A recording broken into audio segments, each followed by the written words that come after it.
সিপাহী জোড়া জেলার উত্তরাঞ্চল সম্মানীয় সভাপতি বিপ্লব চক্রবর্তী মহোদয়।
মহোদয়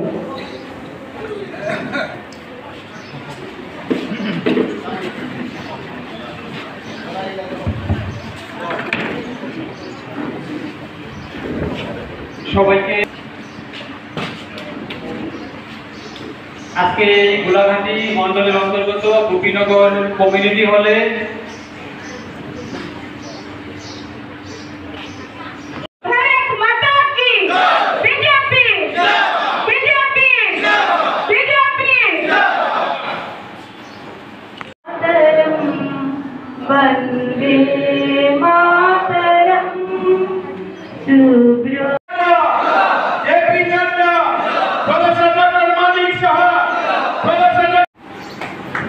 মুছে যাবেন এবং ভারতবর্ষও মুছে যাবেন, কারণ আমরা জনজাতিদের মন গ্রহণ করতে পারিনি। জনজাতিদের শুধু ভূতের রাজনীতি করেছেন একমাত্র মোদিজি এবং আমাদের রাজ্যের জনপ্রিয় মুখ্যমন্ত্রী, যে আমার এই জনজাতিরা শুধু বিশ্বাস করে বিজেপির উপরে।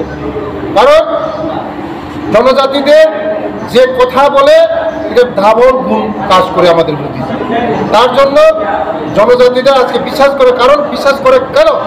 আজকে জনজাতিদের আমাদের চিরাচরিত কথা, যে জিনিসগুলি লুকিয়ে গিয়েছে, যেগুলি হারিয়ে গিয়েছে, এই জিনিসগুলি আরেকবার রিপিট করে আমাদের মোদিজি এবং আমাদের ত্রিপুরা রাজ্যের মুখ্যমন্ত্রী আবার নতুনভাবে আরেকবার আমাদের নতুন নাম করা হয়েছে, যেটা হারিয়ে গিয়েছে, যে আমাদের ইতিহাস হারিয়ে গিয়েছে। এটা আমাদের একমাত্র বিজেপিই করেছে। যদি কোনো দল যদি ইজ্জত করে, এটা একমাত্র বিজেপি আমাদের জনজাতিদেরকে ইজ্জত করে। কোনোদিন এত সংবিধানের প্রথম স্থান রাষ্ট্রপতি জায়গার মতন আমাদের জনজাতি মহিলা এবং আমাদের রাজ্যের ভূমিপুত্র জিষ্ণু দেববর্মন জি, উনি রাজ্যপাল। এবং আরও বলছি আমি, পদ্মশ্রী অ্যাওয়ার্ড এই ত্রিপুরা রাজ্যের ভূমিপুত্ররা কোনোদিন পায়নি, এই মোদিজির আমলেই পেয়েছে। এটাই তো সম্মান। কে সম্মান দিয়েছে? কংগ্রেস সম্মান দিয়েছে না সিপিএম সম্মান দিয়েছে? আমি বলবো মায়া কান্না করবেন না, কিছু হবে না। জনজাতিদের মায়া কান্না করবেন না, কিছু হবে না। জনজাতিরা আগে বিসর্জন দিয়ে দেওয়া হয়েছে, যত মায়া কান্না করবে কিছু হবে না। বন্ধু, আমি বর্মনকে চ্যালেঞ্জ দিয়ে বলছি, 2028-এ আমি রেডি থাকাম, একটা সিট পাবেন না আপনারা, একটা সিট পাবেন না আপনারা। 2028-এ খালি করে ছাড়ব।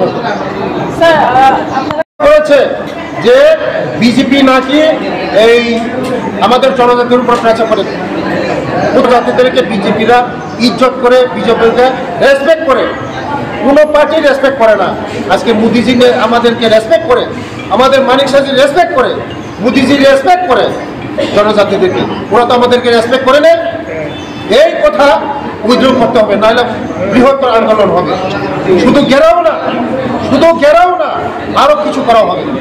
এই কথাগুলো উইথড্র করেন, তাড়াতাড়ি উইথড্র করেন।